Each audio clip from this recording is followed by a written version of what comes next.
So இந்த ஒரு video நம்ம எடுத்துட்டு இருக்கும்போது கொஞ்சம் உங்களுக்கு எக்கோ இருந்தால் இருக்கும். ஏன் அப்படின்னா நம்ம கம்ப்ளீட்டாக செட்டப் வந்து மாற்றிருக்கோம். ஸோ அது உங்களுக்கு பார்த்தாலே வந்து தெரிஞ்சிருக்கும். ஸோ அதனால் எக்கோ வந்து இருக்கிற மாதிரி இருக்கும். அதனால் வாய்ஸ் வந்து கொஞ்சம் கிளாரிட்டி இல்லாமல் இருந்தாலும் இருக்கும்.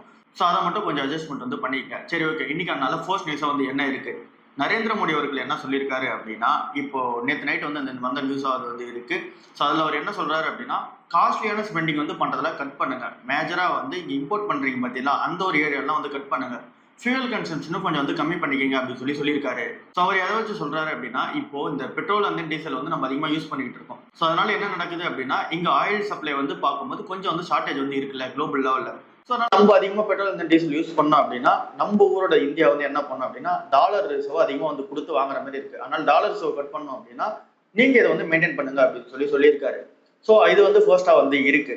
அதை தாண்டி அவர் அடுத்ததான் என்ன சொல்றாரு அப்படின்னா, இங்க கோல்டு வந்து வாங்குறத கொஞ்சம் வந்து கம்மி பண்ணிங்க, எக்ஸ்பென்சிவா இருக்கிற அந்த ஒரு விஷயங்கள் எல்லாம் கம்மி பண்ணுங்க அப்படின்னு சொல்றாரு. ஸோ கோல்டு வந்து லக்ஸரி ஸ்பெண்டிங்னு கேட்டீங்க அப்படின்னா அது அந்த அளவுக்கு கிடையாது. பட் ஆனால் அவர் வந்து சொல்லியிருக்காரு, லக்ஸரி ஸ்பெண்டிங் அவாய்ட் பண்ணுங்க, அதுல கோல்டே வந்து வச்சிருக்காரு. அண்ட் தென் பப்ளிக் எல்லாருக்கிட்டையும் அவர் என்ன டிமாண்ட் பண்றாரு அப்படின்னா, இங்க மெட்ரோ அண்ட் தென் இங்க பப்ளிக் டிரான்ஸ்போர்ட் வந்து யூஸ் பண்ணுங்க, பஸ்ஸஸ் வந்து யூஸ் பண்ணுங்க. ஸோ இந்த மாதிரி யூஸ் பண்ணும்போது நமக்கு இங்க ஃபியூல் கன்சம்ஷன் வந்து கொஞ்சம் கம்மியாகும். அதை தாண்டி எலக்ட்ரிக் வெஹிக்கிள் வந்து ஃபோக்கஸ் பண்ணி அதை வந்து அதிகமாக பை பண்ணுங்க. ஸோ இங்க வந்து ஃபியூல் கன்சம்ஷன் இல்லாத ஒரு ஏரியாவை வந்து ஃபோக்கஸ் பண்ணி எடுத்துட்டு போங்க அப்படின்னு சொல்றாரு. ஃபார்மர்ஸ்க்கு என்ன சொல்றாரு அப்படின்னா, இங்க நம்ம ஃபெர்டிலைசர்ஸ் வந்து யூஸ் பண்றோம் பாத்தீங்களா, அதுல இந்த கெமிக்கல் ஃபெர்டிலைசர்ஸை 50% யூஸ் பண்றதை கம்மி பண்ணுங்க அட்லீஸ்ட் அப்படின்றது மாதிரி ரெக்வஸ்ட் வந்து வச்சிருக்காரு. ஸோ அதுக்கப்புறம் நேச்சுரல் ஃபெர்டிலைசர்ஸ் வந்து யூஸ் பண்ணுங்க அப்படின்னு சொல்லியிருக்காரு. ஸோ இதுக்கு அடுத்ததான் வந்து இருக்கிறது என்னவா இருக்கு அப்படின்னா, இங்க இந்த கோவிட் டைம்ல வந்து என்ன நடந்துச்சு, இங்க எல்லாருமே ஒர்க் ஃப்ரம் ஹோம் வந்து போனோம். அண்ட் தென் எல்லாருமே இங்க வந்து விர்ச்சுவல் மீட்டிங்ஸ் வந்து அட்டன் பண்ணோம். அண்ட் தென் இங்க ஸ்கூல் காலேஜஸ் கூட விர்ச்சுவலா வந்து நடந்துச்சு. ஸோ அந்த மாதிரி எங்கெங்கெல்லாம் வந்து லைக் ஒர்க் வைஸ் வந்து சொல்றாரு. ஸோ அந்த மாதிரி எங்கெங்கெல்லாம் வந்து ஒர்க் ஃப்ரம் ஹோம் வந்து கொடுக்க முடியும் அண்ட் தென் டிராவல் வந்து ரெடியூஸ் பண்ண முடியுமோ அந்த இடத்தெல்லாம் ஃபோக்கஸ் பண்ணுங்க அப்படின்னு சொல்றாரு. ஸோ இதுக்கு பின்னாடி இருக்க ஃபுல் நோட்டுமே அண்ட் தென் நீங்க வெட்டிங் டெஸ்டினேஷன்ஸ்க்காக நம்ம வந்து ஃபாரின் ஈவெண்ட்லாம் பிளான் பண்ணிருப்போம்ல, ஸோ அதையுமே கட் பண்ணுங்க அப்படின்னு சொல்றாரு. அன்னெசரியான அந்த டிராவல் வந்து கட் பண்ணுங்க அப்படின்னு சொல்றாரு. ஸோ இது எல்லாத்துக்கும் பின்னாடி இருக்க மோட்டிவ் என்ன அப்படின்னா, டாலர் ரிசர்வ் வந்து சேவ் பண்ணி வைக்கணும். அதனால தான் இந்த ஒரு இனிஷியேட்டிவ் வந்து எடுத்துட்டு வந்திருக்காரு. இப்போ யூஎஸ் அண்ட் ஈரானோட அந்த ஒரு பிரச்சனை எப்படி இருக்கு அப்படின்னு சொல்லிட்டு பார்ப்போம். இன்னமும் ஈரானுக்கும் அண்ட் தென் யூஎஸ்க்கும் நடுவில் அந்த வார் வந்து போயிட்டு தான் வந்து இருக்கு. ஸோ இப்போ வந்து என்ன நடந்திருக்கு அப்படின்னா, யூஎஸ் கவர்மெண்ட் வந்து அவங்க சைட்ல இருந்து ஒரு ப்ரொபோசல் வந்து கொடுத்திருந்தாங்க ஈரானுக்கு. அதை வந்து டோட்டலி அன்அக்செப்டபிள் அப்படின்னு சொல்லிட்டு ஈரானியன் கவர்மெண்ட் வந்து சொல்லியிருக்காங்க. இந்த ஒரு மெசேஜை பர்ஃபெக்டா நாங்க பாஸ் பண்ணிட்டோம் அப்படின்னு சொல்லிட்டு, அதாவது ஈரான் என்ன மெசேஜ் சொன்னாங்களோ அதை நாங்க பர்ஃபெக்டா பாஸ் பண்ணிட்டோம்னு சொல்லிட்டு மீடியேட்டரான பாகிஸ்தான் வந்து சொல்லியிருக்காங்க. ஸோ வாஷிங்டனுக்கும் டெஹரானுக்கும் ஒரு மீடியேட்டரா வந்து இருக்கிறது இங்க வந்து பாகிஸ்தான் வந்து இருக்காங்க.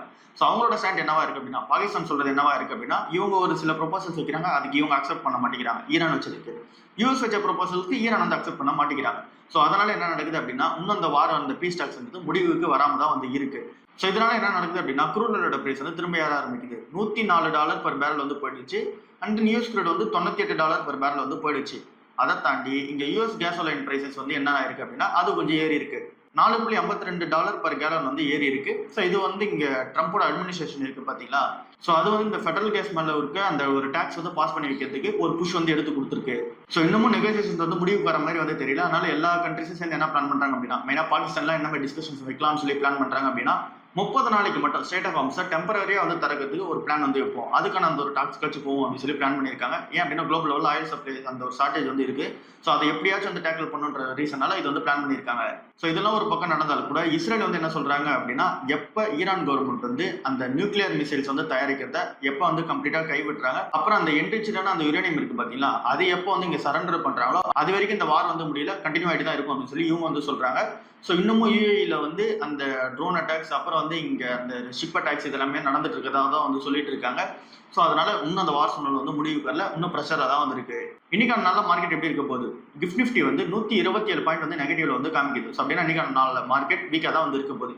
யூஎஸ் மார்க்கெட் அண்ட் தென் வந்து ஏஷியன் மார்க்கெட் எப்படி இருக்கு அப்படின்னு சொல்லி பார்க்கும்போது, ஜப்பான் மார்க்கெட்டும் சவுத் கொரியா மார்க்கெட்டும் சூப்பராக வந்து இருக்கு. பட் ஆனால் ஆஸ்திரேலியன் மார்க்கெட் கொஞ்சம் வந்து விழுந்திருக்கு. இது வந்து ஏஷியன் மார்க்கெட் உள்ள அப்டேட்டா இருக்கு. யூஎஸ் மார்க்கெட்டை பொறுத்தவரை ஃப்ரைடே அன்னைக்கு நாளில் இங்க ட்ரேடிங் வந்து கொஞ்சம் கம்மியாக தான் நடந்திருக்கு. ஸோ அதனால இங்க வந்து கொஞ்சம் மிக்சடா தான் இருக்கு மார்க்கெட்டை பொறுத்தவரை. நம்மளோட மார்க்கெட் இன்னைக்கு நல்ல மிக்சடா தான் வந்து இருக்க போகுது. எஃப்ஐஎஸ் வந்து கண்டினியூவா செல் ஆஃப் வந்து பண்ணிட்டு இருக்காங்க. 4000 கோடி ரூபாய்க்கு வித்திருக்காங்க ஃப்ரைடே அன்னைக்கு மார்க்கெட்ல. டிஎஸ் வந்து 6700 கோடி ரூபாய்க்கு கொடுத்து பை பண்ணி சப்போர்ட் பண்ணிருக்காங்க. இப்போ நம்ம ஒரு நியூஸ் அப்டேட்டா போயிடும். கரூர் வைஸ்யா பேங்க் வந்து என்ன எக்ஸ்பெக்ட் பண்றாங்க அப்படின்னா, ஃபினான்ஷியல் இயர் 2027 அவங்களோட கிரெடிட் growth வந்து ஃபினான்ஷியல் 2026 வந்து எப்படி இருந்துச்சோ அதே லெவலில் தான் இருக்கும் அப்படின்னு சொல்லியிருக்காங்க. ஏன் அப்படி சொல்றாங்க அப்படின்னா, நெட் இன்ட்ரெஸ்ட் மார்ஜின் வந்து 3.7ல இருந்து 3.8% மெயின்டைன் பண்ணுவோம் அப்படின்னு சொல்றாங்க. ரிட்டர்ன் ஆன் அசெட்ஸ் வந்து 1.7ல இருந்து 1.8% வந்து மெயின்டைன் பண்ணுவோம் அப்படின்னு சொல்றாங்க. பின்னாடி இருக்க ரீசன் வந்து ரேட் வந்து இங்க வந்து அதிகமா இருக்கு. அதை தாண்டி இங்க டெபாசிட் காஸ்ட் வந்து இருக்கு. அதை தாண்டி இங்க ஜியோபொலிட்டிக்கல் ரிஸ்க் வந்து இருக்கு. இதனால இந்த லெவல்லே மெயின்டைன் பண்ணுவோம் அப்படின்னு சொல்றாங்க. அண்ட் தென் இங்க அட்வான்சஸ் பொறுத்தவரை சூப்பரா ஏறி இருக்கு. இங்க ஜுவல் லோன்லயும் சரி, அந்த லோன் அகேன்ஸ்ட் ப்ராப்பர்ட்டிலயும் சரி சூப்பர் அட்வான்சஸ் வந்து ஏறி இருக்கு. ஸோ இது எல்லாமே என்ன சொல்லுது அப்படின்னா, எங்க லோ ஈல்டு ரீட்டைல் லோன்ஸ் வந்து கொஞ்சம் அவாய்ட் வந்து பண்ணிக்கிறாங்க. எம்எஸ்எம்இல அக்ரெசிவா வந்து கொடுத்துட்டு இருந்த அந்த லோன் செக்மெண்ட் வந்து கொஞ்சம் வந்து கம்மி பண்ணியிருக்காங்க. ஏன் அப்படின்னா வெஸ்ட் ஏஷியாவில் நடக்கிற கான்ஃபிளிக்ட் அப்புறம் டேரிஃப், இதனால இந்த எம்எஸ்எம்இல வந்து எக்ஸ்போர்ட் ரிலேட்டடான அந்த ஒரு எக்ஸ்போஷர் வந்து கட் பண்றாங்க. பேங்க் வந்து என்ன சொல்றாங்க அப்படின்னா, ஃபியூச்சர்ல இந்த வாரன்ஸ்க்கு வர ரீசன்னால கண்டிஜென்சி ப்ரொவிஷன்ஸ் வந்து எடுத்து வச்சிருக்கதா வந்து சொல்றாங்க. And then AI related cyber security norms வந்து சூப்பரா பர்ஃபார்மன்ஸ் பண்ணிட்டு ஸோ அந்த ஒரு சைபர் செக்யூரிட்டி வந்து இன்க்ரீஸ் பண்ணுறதுக்கு தான் வந்து சொல்றாங்க. உஜ்வான் ஸ்மால் ஃபினான்ஸ் பேங்கோட Q4 ரிசல்ட்ஸ் வந்து வெளியிருந்திருக்கு. அந்த ரிசல்ட்ஸ் பார்க்கும்போது சூப்பராகவே இருக்கு. 3 மடங்கு வந்து அவங்களோட ப்ராஃபிட் growth வந்து ஏறி இருக்கு. 282 கோடி ரூபாய் பண்ணியிருக்காங்க. இந்த அளவு வந்து க்ரோத் பண்ணியிருக்காங்களா? இதை தாண்டி இந்த கம்பெனி டிஸ்பர்ஸ்மெண்ட்ஸ் பண்ணியிருக்கிறது ஹையஸ்ட் எவர்லி குவார்டரா வந்து இருக்கு. இது வரைக்கும் பண்ணாத அளவுல டிஸ்பர்ஸ்மெண்ட்ஸ் வந்து பண்ணியிருக்காங்க. 9000 கோடி ரூபாய்க்கு டிஸ்பர்ஸ்மெண்ட்ஸ் வந்து பண்ணியிருக்காங்க. இது வந்து குரூப் லோனும் சரி, அந்த இண்டிவிஜுவல் லோனும் சரி, எல்லாமே கலந்து தான் வந்து இருக்கு. கோல்டு லோன், வெஹிக்கல் லோன், அப்புறம் அக்ரி பிசினஸோட லோன். ஸோ இந்த ஒரு லோன்ஸ் எல்லாத்துலையுமே அதிக ட்ராக்ஷன்ஸ் வந்து இருக்கு. செக்யூர்டான லோன் போர்ட்ஃபோலியோவே 50% அவங்க டோட்டல் லோன்ஸ்ல வந்து இருக்கு. ஸோ இது ஒரு நல்ல சைனா இருக்கு. ஆர்பிஐ கிட்ட யூனிவர்சல் பேங்கிங்கான லைசன்ஸ் வந்து போயிருந்தாங்களா, அந்த ஒரு பேங்கிங் லைசன்ஸ்க்கு திரும்ப ஆர்பிஐ வந்து அது வந்து அப்ரூவல் வந்து கொடுக்கல. அவங்க என்ன சொல்றாங்க அப்படின்னா, திரும்ப நீங்க ரீஅப்ளை பண்றதுக்கு முன்னாடி உங்களோட லோன் போர்ட்ஃபோலியோ அந்த ஒரு டைவர்சிஃபிகேஷன் பெட்டரா இருக்குதான்னு சொல்லி பாருங்க. அதுக்கப்புறம் நீங்க வந்து நீங்க ரீஅப்ளை பண்ணுங்க அப்படின்னு சொல்றாங்க. டெபாசிட் வந்து 21% ஈரானியர் பேசிஸ் வந்து ஏறி இருக்கு. போர்டு வந்து என்ன அப்ரூவல் கொடுத்துருக்காங்க அப்படின்னா, 2000 கோடி ரூபாய்க்கு ஃபண்ட் ரைஸ் பண்றதுக்கான அப்ரூவல் வந்து கொடுத்துருக்காங்க. HDFC பேங்க் வந்து என்ன சொல்றாங்க அப்படின்னா, இப்போ ஏஐ மாடல்ஸ் வந்து அதிகமா வந்துட்டு இருக்கு. ஸோ இதனால என்ன நடக்குது அப்படின்னா, சைபர் செக்யூரிட்டியோட அந்த ரிஸ்க் வந்து அதிகமாகுது. ஸோ இங்க அதிகமான அட்டாக்ஸ் நடக்குது, காம்ப்ளெக்ஸான அட்டாக்ஸ் நடக்கிறதுக்கு கேப்பபிலிட்டிஸ் வந்து அதிகமா வந்து இருக்கு. அதுக்கான சான்சஸ் வந்து அதிகமா இருக்குன்னு சொல்லி சொல்றாங்க. இப்போ மித்தாஸ் மாடல்லாம் வந்திருக்குல்ல, ஸோ இந்த ஒரு மாடல் என்ன சொல்லுது அப்படின்னா, ஜீரோ டே வல்னரபிலிட்டிஸ் வந்து இங்க டிடெக்ட் பண்றதா வந்து சொல்லுது. அண்ட் தென் காம்ப்ளெக்ஸான இந்த மல்டி பாத் அட்டாக்ஸ் எல்லாம் இருக்கு பாத்தீங்கன்னா, அதையுமே ஈஸியா வந்து டிடெக்ட் பண்ணி கொடுத்தது, ஹியூமன்ஸோட ஃபாஸ்டா வந்து செயல்படுது. பட் ஆனா இது எல்லாமே வந்து பார்க்கும்போது என்ன சொல்லுது அப்படின்னா, சைபர் செக்யூரிட்டியில ஒன்றும் வந்து ரிஸ்க் வந்து அதிகமா இருக்கிறதா தான் வந்து சொல்லுது. ஸோ அதனால HDFC பேங்க் என்ன பிளான் பண்றாங்க அப்படின்னா, இவங்களே வந்து ஒரு SOC பவர் சிஸ்டம் வந்து கிரியேட் பண்ண போறாங்க. ஸோ அதை தாண்டி இந்த கம்பெனி என்ன பிளான் பண்றாங்க அப்படின்னா, எத்திக்கல் ஹேக்கர்ஸை இவங்களே வந்து ஹையர் வந்து பண்றாங்க. ஸோ அதை வச்சு இந்த ஏதாவது ஒரு அட்டாக் நடக்குது அப்படின்னா அதை வந்து கவுண்டர் அட்டாக் பண்றதுக்காக இந்த எத்திக்கல் ஹேக்கர்ஸ் வந்து ஹையர் பண்றாங்க. இவங்களே ஒரு செக்யூரிட்டி ஃபேக்டரி வந்து ஓப்பன் பண்றாங்க. அங்க வந்து ஸ்கில்டான பர்சன்ஸ், அந்த ஒரு இன்ஜினியரிங் டேலண்ட்ல இருப்பாங்க, அவங்க வந்து உள்ள எடுத்துட்டு வரப்போ தான் வந்து சொல்லியிருக்காங்க. SBI பேங்கோட Q4 ரிசல்ட்ஸ் வந்து வெளியே வந்திருக்கு. அந்த ரிசல்ட்ஸ் கொஞ்சம் நெகட்டிவா இருக்க ரீசனால ஃப்ரைடே நிக்கு மார்க்கெட்ல 7% SBI ஷேர் வந்து இறக்கியிருந்தாங்க. மார்ஜின்ஸ் வந்து கொஞ்சம் வீக்கா இருக்கு. அதை தாண்டி ஆப்ரேட்டிங் ப்ராஃபிட் வந்து வீக்கா இருந்துச்சு. இது எல்லாமே இங்க இன்வெஸ்டர்ஸை டிசப்பாயின்மெண்ட் வந்து பண்ணிருக்கு. Q4 ப்ராஃபிட் வந்து 5.6% வந்து ஏறி இருக்கு. 19,000 கோடி ரூபாய்க்கு இங்க ப்ராஃபிட் வந்து பண்ணியிருக்காங்க. Operating profit net interest margin வந்து ஸ்லைட்டா டிக்ளைன் ஆயிருக்கு. லோன் அட்வான்சஸ் 17% ஏறி இருக்கு. கிராஸ் என்பிஏ சூப்பரா வந்து மெயின்டைன் பண்றாங்க. ஸோ கொஞ்சம் நல்ல சைனா இருந்தாலும் கூட ரிசல்ட்ஸ் நல்லா இந்த ரீசன்னால இறக்கிருக்காங்க. கல்யாண் ஜுவல்லர்ஸ் கம்பெனியோட இங்க Q4 ரிசல்ட்ஸ் வந்து 118% வந்து ஈரானியர் பேசிஸ்ல வந்து ஏறி இருக்கு. ஸோ இந்த ஒரு Q4 ரிசல்ட்ஸ் நல்லா தான் இருக்கு. 409 கோடி ரூபாய்க்கு இங்க நெட் ப்ராஃபிட் வந்து பண்ணியிருக்காங்க. ரெவன்யூ வந்து 66% வந்து ஜம்ப் ஆயிருக்கு. எபிட்டா வந்து 48% வந்து ஏறி இருக்கு. எபிட்டா மார்ஜின் வந்து 7.2% வந்து ஏறி இருக்கு. ஸ்ட்ராங்கான டிமாண்ட் வந்து இருக்கு. ஆபரேஷனல் பெர்ஃபார்மன்ஸ் சூப்பரா வந்து இருக்கு. இந்தியாவோட அந்த ரெவன்யூ வந்து 68% வந்து சர்ச் ஆயிருக்கு. இதுவே இன்டர்நேஷனல் ஆபரேஷன்ஸோட ரெவன்யூ வந்து 43% வந்து ஜம்ப் ஆயிருக்கு. ப்ராஃபிட் வந்து டபுள் ஆயிருக்கு ஈரானியர் பேசிஸ்ல. இதை தாண்டி இந்த கம்பெனி 2000 ரூபாய் வந்து டிவிடெண்ட் வந்து கொடுத்துருக்காங்க. அதாவது ₹2.50 வந்து டிவிடெண்ட் வந்து கொடுத்துருக்காங்க. ஸ்ட்ராங்கான வெட்டிங் சீசனும் அக்ஷய திருதியை டிமாண்டும் வந்து சூப்பரா இந்த ரீசனால கல்யாண் ஜுவல்லர்ஸ்ல இந்த ரிசல்ட்ஸ் வந்து காமிக்க முடிஞ்சிருக்கு. இப்போ அப்படியே டைட்டன் கம்பெனியோட ரிசல்ட்ஸ் பார்க்கும்போது அதுவுமே சூப்பரா இருக்கு. 35% ப்ராஃபிட் growth வந்து இருக்கு ஈரானியர் பேசிஸ்ல. 1170 கோடி ரூபாய்க்கு மேல ப்ராஃபிட் வந்து பண்ணியிருக்காங்க. ரெவன்யூ 80% ஏறி இருக்கு. ஜுவல்லரி பிசினஸ் ரெவன்யூ தான் மெயினா டார்கெட் பண்ணி ஏறி இருக்கு. 50% வந்து ஏறி இருக்கு. இதுல வந்து தனிஷ், மியா, கேரக்லைன் பிசினஸ் சூப்பரா வந்து இருக்கு. இன்டர்நேஷனல் ஜுவல்லரி பிசினஸ்மே சூப்பரா இருக்கு. 174% வந்து ஏறி இருக்கு. ஸ்டோர் எக்ஸ்பென்ஷன் இன்னும் ஃபோக்கஸ் பண்ணி தான் இருக்காங்க. அக்ராஸ் த செக்மெண்ட் லைக் வந்து இங்க வாட்ச், ஐ கேர் செக்மெண்ட் எல்லா இடத்துலயுமே ஸ்டோர் எக்ஸ்பென்ஷன் இன்னும் பிளான் பண்ணி தான் இருக்காங்க. ₹15 டிவிடெண்ட் வந்து பர் ஷேருக்கு வந்து கொடுத்துருக்காங்க. வாட்ச் செக்மெண்ட் அப்புறம் ஐ கேர் பிசினஸோட செக்மெண்ட்மே சூப்பரா தான் வந்து இருக்கு. ஸோ ஓவரால் டைட்டன் கம்பெனியோட Q4 பெட்டராகவே இருக்கு. டாடா கன்சூமர் ப்ராடக்ட்ஸோட Q4 ரிசல்ட் சூப்பரா இருக்கு. 21% ப்ராஃபிட் growth வந்து நடந்திருக்கு. இதுக்கு முன்னாடி நடந்ததோட சூப்பரா வந்து நடந்திருக்கு. ரெவன்யூ வந்து 18% வந்து ஏறி இருக்கு. இந்தியாவோட ஃபுட் பிசினஸ் 21% வந்து ஏறி இருக்கு. சால்ட் டிமாண்ட் வந்து சூப்பரா இருக்கு. எல்லா செக்மெண்ட்லயுமே வந்து டபுள் டிஜிட் growth வந்து போயிட்டு இருக்காங்க. காஃபி ரெவன்யூ வந்து 20% ஏறி இருக்கு. ரெடி டு ட்ரிங்கோட அந்த பியூரேஜஸ் ரெவன்யூ இருக்கும் பாத்தீங்களா, அது வந்து 3வது ஸ்ட்ரைட் குவார்ட்டரா இங்க வந்து டபுள் டிஜிட் growthல வந்து போயிட்டு இருக்காங்க. இது வரைக்கும் 3 குவார்ட்டர்ஸா double digit growth ready to ட்ரிங்கோட அந்த ஒரு செக்மெண்ட் வந்து கொடுத்துட்டு வராங்க.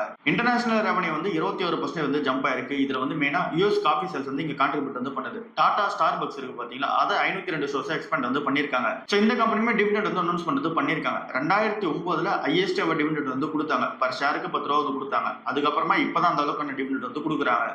LTI மெயின்ட்ரி கம்பெனி வந்து என்ன சொல்றாங்க அப்படின்னா, ஃபினான்ஷியல் 2031ல எங்களோட டார்கெட் ரெவன்யூ வந்து எவ்வளவு இருக்கு அப்படின்னா $10 பில்லியன் வந்து இருக்கு அப்படின்னு சொல்லி சொல்றாங்க. இது ஃபுல்லாவே ஏஐ லெட் பண்ணி போற சர்வீசஸையும் அப்புறம் லார்ஜான டீல்ஸையும் வச்சு நாங்க வந்து இதை அச்சீவ் பண்ணிடுவோம் அப்படின்னு சொல்லி சொல்றாங்க.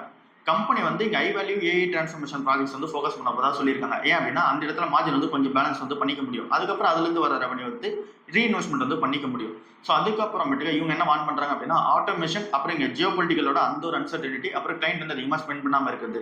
ஸோ இது எல்லாமே எங்களோட க்ரோத் வந்து அஃபெக்ட் பண்ணும், அப்புறம் எங்களோட ப்ராஃபிட்டபிலிட்டி அஃபெக்ட் பண்ணும் அப்படின்னு சொல்லி சொல்றாங்க. அது என்னவோ வந்து உண்மைதான். ஸ்விக்கி கம்பெனியோட Q4 ரிசல்ட்ஸ் வந்து பார்க்கும்போது கொஞ்சம் நெகட்டிவா தான் இருக்கு. Q4ல வந்து நெட் லாஸ் வந்து பண்ணியிருக்காங்க. 800 கோடி ரூபாய்க்கு நெட் லாஸ் வந்து பண்ணியிருக்காங்க. இந்த லாஸ் வந்து போன வருஷத்தை கம்பேர் பண்ணும்போது கொஞ்சம் கம்மியான லாஸாக தான் வந்திருக்கு. பட் ஆனாலுமே 800 கோடி ரூபாய் லாஸ் வந்து மேக் பண்ணியிருக்காங்க. ரெவன்யூ வந்து 45% ஏறி 6000 கோடி ரூபாய்க்கு மேலே வந்து பண்ணியிருக்காங்க. ஃபுட் டெலிவரியோட அந்த ஒரு கிராஸ் ஆர்டர் வேல்யூ இருக்கும் பார்த்தீங்களா, அது வந்து 22% வந்து நடந்திருக்கு. எபிட்டாவுமே சூப்பராக வந்து இம்ப்ரூவ்மெண்ட் வந்து நடந்திருக்கு. இது வரைக்கும் இல்லாத லெவலில் ஆர்டர்ஸ் வந்து பண்ணிட்டு இருக்காங்க. இன்ஸ்டாமார்ட்டோட கிராஸ் ஆர்டர் வேல்யூமே சூப்பராக வந்து இருக்கு. 69% வந்து ஏறி இருக்கு. எபிட்டா லாஸ்ல வந்து இருக்கு. ஸ்டில் அந்த குயிக் காமர்ஸ் பிசினஸ் வந்து இம்ப்ரூவ்மெண்ட் மார்ஜின் வைஸ்ல வந்து பண்ணிட்டு வந்தாலுமே ஸ்டில் லாஸ் மேக்கிங் கம்பெனியா தான் வந்து இருக்காங்க. ஷார்ப்பா யூஎஸ் ஏஐ டெக் கம்பெனிஸ் எல்லாமே சூப்பரா வந்து இம்ப்ரூவ்மெண்ட் வந்து கொடுத்துட்டு வராங்க. பட் ஆனால் நம்மளோட நிஃப்டி ஐடி வந்து கொஞ்சம் ட்ராப்ல இருக்கு. அதாவது இங்க வந்து யூஎஸ் டெக் கம்பெனிஸ் எல்லாம் சூப்பரான ரிசல்ட்ஸ் வந்து கொடுக்குறாங்க. அவங்களோட அந்த ஷேர் மார்க்கெட் இம்பாக்ட் வந்து சூப்பரா வந்து இருக்கு. அவங்க எல்லாமே ஷேர்ஸ் வந்து ஏறுது. பட் ஆனால் நிஃப்டி ஐடி வந்து பார்க்கும்போது நம்ம ஊரோட ஐடி கம்பெனிஸ் எல்லாமே ஏற மாட்டேங்குது. பின்னாடி இருக்க ரீசன் என்ன அப்படின்னா யூஎஸோட அந்த டெக் ஜெயின்ஸ் எல்லாருமே அவங்க வந்து பில்லியன்ஸ் ஆஃப் டாலர் வந்து ஜிபியூஸ்லையும் டேட்டா சென்டர்ஸ்லையும் ஏஐ மாடலில் ட்ரைன் பண்ணுறதுலையும் வந்து ஸ்பெண்ட் பண்ணிட்டு இருக்காங்க. ஒரு ப்ராடக்ட்டை வந்து டெவலப்மெண்ட் பண்ணுறதுக்கு ஸ்பெண்ட் பண்ணிட்டு இருக்காங்க. பட் ஆனால் நம்ம அந்த அளவுக்கு பண்ணுறோமான்னு கேட்டிங்க அப்படின்னா மாடரேட்டாக தான் வந்து பண்ணுறோம். பட் ஆனால் அந்த ஒரு கன்சர்வேட்டிவ் ஸ்ட்ராட்டஜி சூப்பரான ஸ்ட்ராட்டஜி. ஏன் அப்படின்னா அதிகமான இன்வெஸ்ட்மெண்ட் வந்து இவங்க எல்லாம் பண்ணிட்டு இருக்காங்க. அதுல இருந்து ரிட்டர்ன்ஸ் வந்து பார்க்குறது இன்னும் கம்மியாக தான் வந்து இருக்கு. ஸோ அதனால இப்போ அந்த யூட்டிலைசேஷன்லாம் எப்படி இருக்குன்னு பார்த்துட்டு இவங்க டிசைட் பண்ணுறது பெட்டராக தான் இருக்கு. டிசிஎஸ், இன்ஃபோசிஸ், எக்ஸெல் டெக் கம்பெனிலாம் ஏஐலேருந்து ரெவன்யூ வந்து மேக் பண்ண ஆரம்பிச்சிட்டாங்க. ஸோ நம்ம கம்ப்ளீட்டாக ஏஐ தாண்டி வந்து இல்லை, ஏஐல வந்து நம்மளும் இருக்கும். பட் ஆனால் அதிக லெவலால் ஸ்பெண்டிங் வந்து பண்ணுறது இல்லை. இந்தியன் கம்பெனிஸ் இன்னும் வந்து எதில் டிபெண்ட் பண்ணிட்டு இருக்காங்க அப்படின்னா நம்ம இன்னும் அந்த மேன் ஃபோர்ஸை தான் வந்து டிபெண்ட் வந்து பண்ணிட்டு இருக்கோம். இதுவே யூஎஸ் ஃபார்ம்ஸ் எல்லாமே அவங்களோட ப்ராடக்ட் வச்சு ரெவன்யூ மேக் பண்ண ஆரம்பிச்சிட்டாங்க. நம்ம ஸ்டில் இன்னும் சர்வீசஸ் தான் வந்து கொடுத்துட்டு இருக்கோம். அதுலேயும் மேன் பவர் சர்வீசஸ் தான் வந்து இங்கே மெயினாக ப்ரொவைட் பண்ணிட்டு இருக்கோம். ஸோ இங்கே இந்த ஒரு ரீசனால என்ன நடக்குது அப்படின்னா நம்ம ஊரோட அந்த ரெடி ஸ்டாக்ஸ் எல்லாமே இறங்குது. யூஎஸ் டெக் ஸ்டாக்ஸ் எல்லாமே வந்து சூப்பராக ஏறுது. நியோல் டாட்டா வந்து என்ன பண்ணியிருக்காரு அப்படின்னா இங்கே விஜய் சிங் அப்புறம் இங்கே வேணு ஸ்ரீனிவாசனுக்கு அகைன்ஸ்டாக தான் திரும்ப வந்து ஓட்டிங் வந்து கொடுத்துருக்காரு. ஏன் அப்படின்னா அவங்க 2 பேரும் டாடா சன்ஸை லிஸ்ட் பண்ணுறதுல வந்து குறிக்கோளாக இருக்காங்க அப்படின்ற ரீசனால இவங்க வந்து அவங்களுக்கு அகைன்ஸ்டாக ஓட்டு வந்து பண்ணியிருக்காங்க. நியோல் டாட்டா வந்து டாடா சன்ஸை பிரைவேட்டாக வச்சிருக்கணும் அப்படின்றதுல மெயின் ஃபோக்கஸ் வந்து பண்ணுறது. இவங்க 2 பேரும் அதுக்கு அகைன்ஸ்டாக இருக்கதான் வந்து சொல்கிறாங்க. இதை தாண்டி இங்கே மெயில் மிஸ் என்ன சொல்கிறாரு அப்படின்னா அவங்களோட பொசிஷன்ஸ் எல்லாமே மிஸ்யூஸ் பண்ணிக்கிறாங்க. யார் அப்படின்னா விஜய் சிங் அப்புறம் வேணு ஸ்ரீனிவாசன். ஸோ இது எல்லாமே இருக்கிற அந்த ஒரு நோட்டாக வந்துருக்கு. அதனால இவங்க 2 பேருக்கு அகைன்ஸ்டாக தான் இங்கே வந்து ஓட்டிங் எல்லாமே போயிட்டு இருக்கு. போர்ட்லேயும் இவங்க 2 பேருக்கு அகைன்ஸ்டாக தான் எல்லா சுச்சுவேஷனும் வந்து இருக்கு. தமிழ்நாடுல வந்து இப்போ அந்த எலெக்ஷன்லாம் முடிஞ்சிருச்சு. இப்போ வந்து சி ஜோசப் விஜய் அவர்கள் வந்து இப்போ சிஎம்மா வந்திருக்காங்க. ஸோ இதனால நம்ம ஊரோட மார்க்கெட்டுக்கு என்ன மாதிரியான பெனிஃபிட் வந்து இருக்க போகுது மெயினாக தமிழ்நாடுக்கு அப்படின்னு சொல்லி பார்க்கும்போது ஷேர் மார்க்கெட் விஷயம் தான் நம்ம எல்லாமே சொல்லிட்டு இருக்கோம். ஸோ இங்கே ஃபர்ஸ்ட் என்ன அப்படின்னா இது வந்து ஃபுல்லாகவே இந்த கோயலேஷன் கவர்மெண்ட்டாக வந்து இருக்கு. ஸோ மெஜாரிட்டி வந்து இவர்கிட்ட கிடையாது. ஸோ அதனால இங்கே எந்த டைம்ல வேணாலும் காங்கிரஸோ இல்லை அப்படின்னா லெஃப்ட் பார்ட்டிஸோ வெளியே போகிறதுக்கான சான்சஸ் வந்து இருக்கு. ஸோ இதனால இந்த ஒரு கம்பெனிஸ்லாம் இருப்பாங்க பார்த்தீங்களா, குளோபல் கம்பெனிஸ், நான் சொல்றது வந்து ஃபாக்ஸ்கான், ஜாகுவார் லேண்ட் ரோவர், அப்புறம் ஃபுட் மேனுஃபேக்சரிங் கம்பெனிஸ். ஸோ இந்த மாதிரி கம்பெனிஸ் எல்லாமே ஏற்கனவே டாக்ஸ் வந்து பேச ஆரம்பிச்சிட்டாங்க. குளோபல் இன்வெஸ்டர்ஸான Taiwan, Qatar, Europe, East Asia இவங்க எல்லாமே டிஸ்கஷன் வந்து பண்ண ஆரம்பிச்சிட்டாங்க அவங்களோட லோக்கல் பார்ட்னர்ஸ் கூட. ஸோ எப்படி தமிழ்நாட்டில் வந்து இன்வெஸ்ட்மெண்ட் வந்து கண்டினியூ பண்ணலாமா, இல்லை அப்படின்னா இங்கே ஆந்திரா, கர்நாடகா, தெலுங்கானாவில் வந்து எடுத்துகிட்டு போகலாமா அப்படின்னு சொல்லி பிளான் பண்ணிட்டு இருக்காங்க. ஏன் அப்படின்னா அந்த இடத்துல பொலிட்டிக்கல் ஸ்டெபிலிட்டி வந்து இருக்கு. பொலிட்டிக்கல் ஸ்டெபிலிட்டி இல்லாதனால என்ன நடக்கும் அப்படின்னா லேண்ட் அக்விசிஷன் பண்ணுறது கொஞ்சம் வந்து கம்மியாகும். அதை தாண்டி லேபர் ரிஃபார்ம்ஸ் வந்து நடக்கிறதுக்கு அந்த ஒரு பாலிடிக்ஸ் இருக்கிற ரீசனால கொஞ்சம் வந்து கம்மியாகிறதுக்கான சான்ஸ் இருக்கு. பெரிய இண்டஸ்ட்ரியல் ப்ராஜெக்ட்ஸ் எடுத்துட்டு வரணும்னா கூட அதுக்கான அப்ரூவல், அதுக்கான அந்த ஒரு விஷயங்கள் எல்லாமே நடக்கிறதுக்கு டைம் வந்து எடுக்கும். ஸோ அந்த டைம்ல வந்து இந்த கவர்மெண்ட் ஒரு ஃபாலோ ஆயிடுச்சு அப்படின்னா இந்த ஒரு கம்பெனிஸ் இன்வெஸ்ட்மெண்ட் பண்ண அமௌண்ட்டே வந்து கொஞ்சம் வந்து இங்கே ஸ்ட்ரகிள் ஆகி நிற்கும். ஸோ அதனால இது எல்லாமே யோசிச்சு தான் வந்து பண்ணுவாங்க. ஸோ அதனால இது வந்து இங்கே இருக்கிற நியூஸாக வந்து இருக்கு. ராயல் என்ஃபீல்டுமே 2200 கோடி ரூபாய் ஆந்திராவில் வந்து எடுத்து போய் இன்வெஸ்ட்மெண்ட் பண்ணது நம்ம எல்லாருக்குமே தெரியும். இன்னமும் டெக்ஸ்டைல் அப்புறம் எலக்ட்ரானிக் செக்டர்ஸ் எல்லாமே இன்னும் பார்க்கும்போது சென்சிட்டிவான ஒரு செக்டர்ஸாக தான் வந்து இருக்கு. ஸோ பிஸ்னஸோட அந்த பாலிசி சப்போர்ட் பண்ணுற மாதிரி இங்கே விஜய் அவர்கள் வந்து அதாவது நம்ம ஊரோட சிஎம் வந்து அவர் என்ன சொல்லணும் அப்படின்னா இங்கே ரீஅஷூரன்ஸ் வந்து கொடுக்கணும். இங்கே நம்ம ஒன்றும் இன்வெஸ்ட்மெண்ட் வந்து சப்போர்ட் பண்ணிட்டு இருக்கோம், மெயினாக இண்டஸ்ட்ரியல் க்ரோத் வந்து சப்போர்ட் பண்ணிட்டு இருக்கோம்னு சொல்லிட்டு ரீஅஷூரன்ஸ் வந்து கொடுக்கணும் அப்படின்றது இருக்கிற நோட்டா இருக்கு. Madras chamber of commerce and இண்டஸ்ட்ரியுமே என்ன சொல்றாங்க அப்படின்னா விஜய் அவர்கள் வந்து சிஎம் வந்து வெல்கம் வந்து பண்றாங்க. ஸோ இவர் உள்ள அந்த ரீசனால எக்கனாமிக் ப்ராஸ்பரிட்டி வந்து இன்க்ரீஸ் ஆகும், அதை தாண்டி க்ரோத் வந்து நல்லா இருக்கும், சஸ்டைனபிளான டெவலப்மெண்ட் வந்து இருக்கும் அப்படின்னு சொல்லி சொல்றாரு. இந்த சேம்பர் வந்து என்ன சொல்றாங்க அப்படின்னா இந்த கவர்மெண்ட் வந்து ஸ்டேபிளான கவர்மெண்டா தான் இருக்கும், இன்வெஸ்ட்மெண்ட் ஃப்ரெண்ட்லி என்விரான்மெண்ட் வந்து கிரியேட் பண்ணி கொடுக்கும், ட்ரேட், இண்டஸ்ட்ரி, ஆண்டர்பிரினர்ஷிப்லாம் சப்போர்ட் பண்ற மாதிரி தான் இருக்கும். பிசினஸ் மணி கவர்மெண்ட்டையும் வந்து இங்க இன்டர்லிங்க் பண்ற மாதிரி அந்த ஒரு கொலாபரேஷன்ஸ் இருக்க மாதிரி தான் வந்து இருக்கும். இதனால இன்வெஸ்ட்மெண்ட் எல்லாமே அட்ராக்ட் பண்ணி எடுத்துட்டு வரும், ஜாப்ஸ் வந்து கிரியேட் பண்ணி கொடுக்கும் அப்படின்றது இங்க Madras chamber of commerce and இண்டஸ்ட்ரியோட நோட்டா வந்து இருக்கு. ஸோ இது எல்லாமே ஓவரால் நியூஸாக வந்து இருக்கு. இதை தாண்டி இன்னொரு நியூஸ் வந்து இப்போ வைரலாக போயிட்டு இருக்கு. அது என்ன அப்படின்னா 70 LPA வாங்குற ஒரு சேலரிடு பர்சன் அன்கூர் வாரிகோ அப்படின்றவங்க வந்து இப்போ ஆன்லைன்ல ஒரு பெரிய டிஸ்கஷன்ஸ் வந்து கிளம்பி இருக்கு இவரை சுற்றி. ஏன் அப்படின்னா 70 lakh ஆனுவல் இன்கம் வந்து நடந்தால் கூட இவர்கிட்ட 0 சேவிங்ஸாக இருக்கு. இவரோட அதிகமான இன்கம் வந்து இஎம்ஐல வந்து போகுது. ஹோம் லோன் வந்து 1,70,70,000 கிட்ட வந்து போயிடுது. கார் இஎம்ஐ வந்து போகுது. இதை தாண்டி ஸ்கூல் ஃபீஸ் வந்து இன்டர்நேஷனல் ஸ்கூல் வந்து சேர்த்திருக்காங்க. அண்ட் தென் கிராசரிஸ் வந்து அதிகமா இருக்கு. வெக்கேஷன்ஸ் அதிகமா பண்றாங்க. ஃபியூல் ஸ்பெண்டிங் அதிகமா இருக்கு. ஸோ இது எல்லாமே இருக்க ரீசனால இவரோட சேலரியில எதுவுமே வந்து இங்க கையில வந்து வச்சிருக்க முடியல. எல்லாமே வந்து ஸ்பெண்ட் பண்ணிடுறாங்க. ஒரு சைடுல இருக்க டிபேட் என்ன சொல்றாங்க அப்படின்னா, அவர் சம்பாதிக்கிறாரு, அவரோட லைஃப் ஸ்டைல் வந்து சூப்பரா என்ஜாய் பண்றாரு, அசட்ஸ் வந்து கிரியேட் பண்ணிட்டு வந்துட்டு இருக்காரு. லைக் வந்து இவங்க சொல்றது கார் அண்ட் தென் ஹவுசஸ் எல்லாமே அசட்ஸா வந்து கன்சிடர் பண்ணி வந்து சொல்றாங்க. ஸோ அது எல்லாமே ஒரு ஆல்ரெடி கிரியேட் தானே பண்ணிட்டு வந்துட்டு இருக்காரு. அண்ட் தென் என்ஜாய் பண்றாரு. இது ஒரு நல்ல லைஃப் ஸ்டைல்னு சொல்றாங்க. இன்னொரு சைடுல சேவிங்ஸே வந்து கிடையாது. அண்ட் தென் நீங்க வந்து இந்த கார் அண்ட் தென் இருக்கிற அந்த ஹவுஸ் எல்லாமே வந்து பார்க்கும்போது டிப்ரிசியேஷன் அசட்டா வந்து இருக்கு. ஸோ அதனால இது வந்து தப்புன்ற மாதிரி ஒரு சைடில் வந்து சொல்றாங்க. இந்த ஒரு கேஸ்ல வந்து நம்ம ஈஸியா புரிஞ்சுக்க வேண்டிய விஷயம் என்ன அப்படின்னு சொல்லி பார்க்கும்போது, எவ்வளவுதான் சம்பாரிச்சாலும் கூட நீங்க ஃபினான்ஷியல் டிசிப்ளின் வந்து கிரியேட் பண்ணல அப்படின்னா கண்டிப்பா உங்களால சேவிங்ஸ் வந்து பண்ண முடியாது. ஸோ இன்வெஸ்ட்மெண்ட்காக ஒரு 10 to 20% ஒதுக்கிட்டு மீதி இருக்க அமௌண்ட் நீங்க ஸ்பெண்ட் பண்ணாலும் கூட உங்களோட அந்த ஒரு ஃபினான்ஷியல் டிசிப்ளின் அழகாக வந்து கிரியேட் ஆகிடும். ஸோ அதனால உங்களோட அந்த ஒரு ஃபினான்ஸ் இந்த மாதிரி ஒரு டாக்ஸ் வந்து வராமல் இருக்கும். நீங்களுமே ப்ரெஷர் வந்து ஃபேஸ் பண்ணாமல் இருப்பீங்க. இப்போ அவருக்கு ஒரு வேலை போச்சு அப்படின்னாலும் கூட அந்த சேவிங்ஸ் இல்லாத ரீசன்னால இருக்கிற அந்த இஎம்ஐஸ் வந்து கட்ட முடியாது, இருக்கிற அந்த லைஃப் ஸ்டைல் வந்து மெயின்டைன் பண்ண முடியாது. ஸோ ஒரு ஒரு 2-3 மாதத்துக்கு வேலை கிடைக்காம இருக்கனால கூட அந்த ஒரு ஸ்ட்ரகிள் வந்து இருக்கும். ஸோ அந்த டைமில் லோன் வந்து எடுப்பாங்க, அதில் போய் திரும்ப வந்து சிக்குவாங்க. ஸோ இந்த மாதிரி விஷயம்லாம் இருக்குது. ஸோ அதனால் பார்த்து நம்ம பண்ணுறது பெட்டராக இருக்குது. ஸோ இதெல்லாம் தான் இன்றைக்கான ஓவரால் வீடியோ. அடுத்த வீடியோவில் வந்து சந்திப்போம். பாய்.